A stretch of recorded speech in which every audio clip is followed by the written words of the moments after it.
Five-star unit! I got the worst character in the game.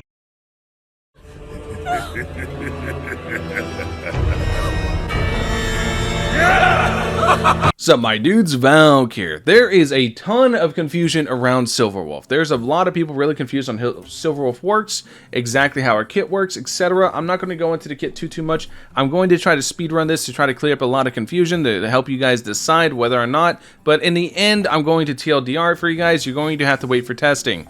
Due to the way we don't know how her weakness priority works on her debuff, basically a good example is if you have two ice on your team, a fire and Silverwolf being quantum, and the enemy is weak to quantum and fire, is it always going to provide the ice weakness first before it tries to reapply any other weakness because they're already naturally weak to it? That's one question that has to be tested. That's going to have to wait for her to come to live to actually test.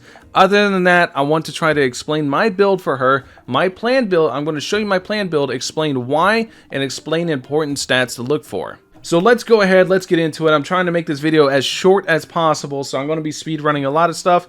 Some of you guys might have to rewind, but let's get into it. One of the main stats that you're going to want on her is effect hit rate percent. Because effect hit rate increases the chance of applying debuffs to enemy targets. Basically, enemies have natural debuff resistance, so even though a skill says 81% or 80% chance to apply debuff, base chance to apply the debuff, it isn't really 80% base chance to apply the debuff because elite enemies have 50% debuff resistance and then normal mobs have 40%. So realistically, you're going to want somewhere around 80 to 100% effect hit rate chance. Her light cone is going to give you around 40% of that. So her light cone is something that you're really going to want. But for me, I'm a little bit of a gambler, right?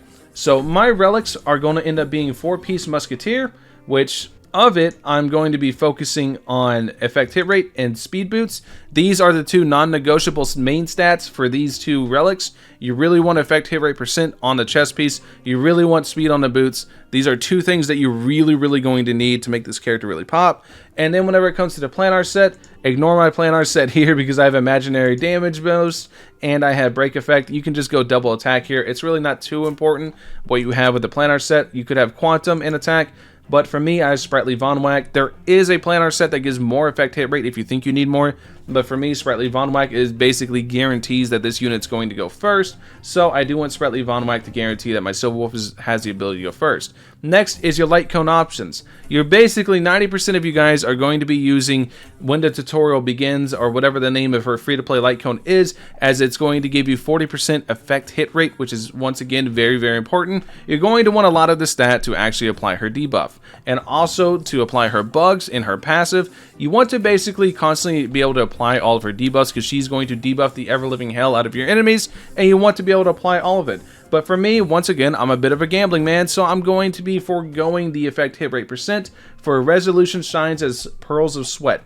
Now, the reason I'm going for this and the reason I am doing this is I realize that this is a bit of a downgrade because you're not going to have the consistency option that her actual light cone provides. However, this is basically going to give me a 13% defense decrease to the enemies, up to 15% if I manage to SI5 this, but it basically is just going to give my main damage more damage on the enemies because even though Silverwolf already has a bunch of defense shred and a bunch of resistance shred, I want to just capitalize and give that even more. It's going to give a lot of debuffs to the enemies, so it's going to be pretty sick. Anyways, that's basically the video. Hopefully I cleared it up. The TLDR of this, the TLDW, too long didn't watch, whatever. A lot of the stuff, a lot of the big questions around Silverwolf is going to take testing. It's going to take stuff that we need to test. But right now, if you're planning on getting her, focus on effect hit rate percent. It's going to be something that you really want a lot of. And don't worry too much about her light cone if you don't have it, because her free to play light cone is going to be very good for her. In fact, it's probably going to be one of the best ones that you can get for her simply because it gives so much effect hit rate percent, and she's all about applying that debuff. She's not about doing damage. She's mostly all about applying her debuffs and enabling the rest of your team. So that's one thing to consider. Another thing is a lot of people seem to be under the impression she's going to be very skill point efficient, which to me is not entirely true. Because even with traces where you can increase her skill to last for 3 turns, you're going to want to start trying to reapply it around the second turn it's active, simply because there's an RNG chance of it not actually applying. So you want to try to take, more chances to go ahead and try to reapply it. So she's not going to be as skill point efficient as people think. but you are going to need to dedicate at least one skill point to her every other turn, in my opinion, to be able to combat the RNG chance. Unless you just have really good luck, then at that point you can wait for the debuff to actually be removed and then try to reapply it. Another important thing to consider whenever you're considering Silverwolf is the fact that debuffs go alongside the enemy's turn. As in, if a debuff lasts for 3 turns, it is 3 turns of your enemy. If you are doing things like toughness breaking and doing like welt slows, if you're slowing, if you're doing toughness break, whatever, it's going to extend the duration of those debuffs by simply not allowing your enemy to take a turn and take a turn down on the debuff counter. So the higher the debuff counter on it, the longer it's going to last. And with Silverwolf's debuffs lasting for 3 turns, almost bare minimum, you're going to be able to get a lot of value out of it, especially since he has a slow. If you can weakness break the enemy or toughness break the enemy constantly, you'll get a lot of value out of your debuffs because they're going to last a very, very long time, and you're going to constantly be able to slow the enemy, which is once again why I consider Welt a very important unit, because he's somebody that can slow pretty consistently. Anyways, that's the video. Hopefully I didn't add to the confusion. Hopefully I helped clear some stuff up for you guys.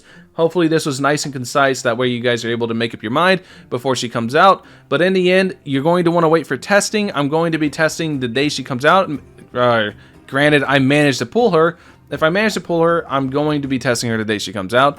Anyways, let me know what you guys think in the comment section below. Thank you guys for watching. I'll catch you guys in the next one. Peace.